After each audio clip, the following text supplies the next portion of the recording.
Alright, this is called Memphis Apartment, downtown Poplar and Vine. It's kind of a little hipster neighborhood, kind of, I guess. Sort of. Alright. Tympanum in the next room in the kitchen. Tick, tick, tick. Something dripping or summing the seconds remaining. Why is my breath a roiling cloud? Why am I shivering? Wake up this October morning to jack-o'-lantern window, gaping maw, and the contents of my refrigerator spilled onto the floor. I don't even see any food missing, just all flung out, ruptured like a retina. Kaleidoscopic nacho grease, onion splinters and french fries, crumpled cans of crying beer. Is that milk? I don't drink milk.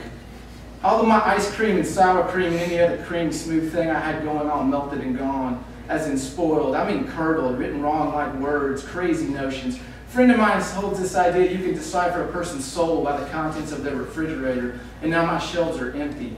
But I don't feel empty, just stirred. Tossed in a particular fashion onto the floor. I know this handiwork. I can translate. A certain type of Sarah, no doubt. And yes, I'll admit, a hungry. An incredibly obese black woman just passed my front step, this rolling walk, waves and echoes of shimmering motion, and looked me right in the face, lifted her chin and shouted out, "I got what you want, baby." She seemed comfortable, the walker and the walk the same.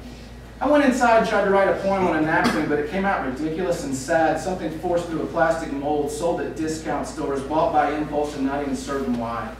Basically a piece of shit. I ate some corn chips covered in habanero sauce. That was better. The heat.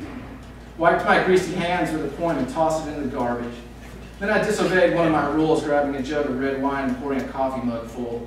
It's the rule of never drinking before noon. I suppose more a guideline than a rule. What is the difference? But anyway, I broke it.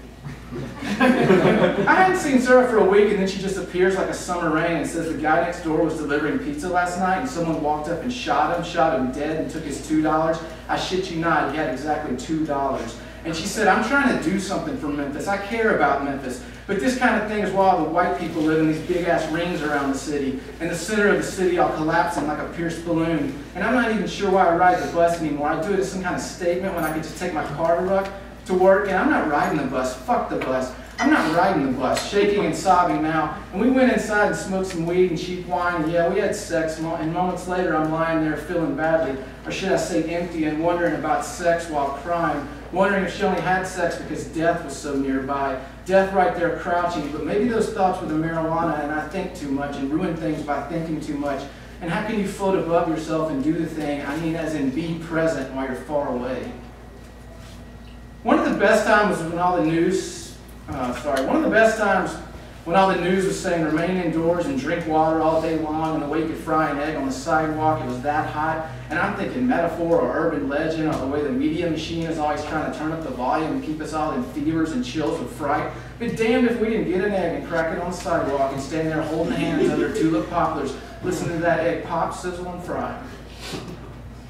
The last day was when I came home and the door kicked in, and there goes my laptop, microwave, and aquarium. Who the fuck steals a man's guppies? I remember how the cops showed up an afternoon later and didn't write down a word I said. One of them, a thin woman, kept up this reedy laughing. She said, "You left the computer up in here?" The second cop, a huge man with a head like a recliner, said, "I wouldn't take this shit. I would not take it." Face scrunched, bare yellow teeth, he seemed genuinely angry, which I found as strange. Then he told me to go to Circuit City and dig a TV or computer box out of their dumpster and to place that empty box on my front porch. They see that box, they come right back, he told me. I mean tonight. It's only one dude, I can tell you that. You get in that closet over there with a gun and it's over. That's how I do it. My mind now actually thinking, seriously? Thinking this is Memphis. I try to tell people, but this is it, right here. A police officer instructing me on the proper technique for murdering a petty thief. The female cop cackled again. "Hell," she said, "we'll come by and pick up the body for you, no problem. Be doing us a favor." They handed me a pink sheet of paper, said they should be looking for that aquarium, and then they were gone. I meant to tell you this story somehow different, but I've lost my thread or unraveled it along an empty floor, a thin unspooling, coiled and recoiled and snagging on itself. The type where you get your hands caught in it, but you can't really see, only feel it like a strand of long hair. Where is it? I just remember closing the door, the broken lock jangling in the broken jamb.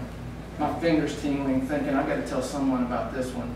And I dug into my pocket and flipped open the phone, and then I shut the phone and held it loosely in my hand. Because who was I going to call first? Whose number? Whose voice when I knew it was no longer there, no longer in that place? It was gone.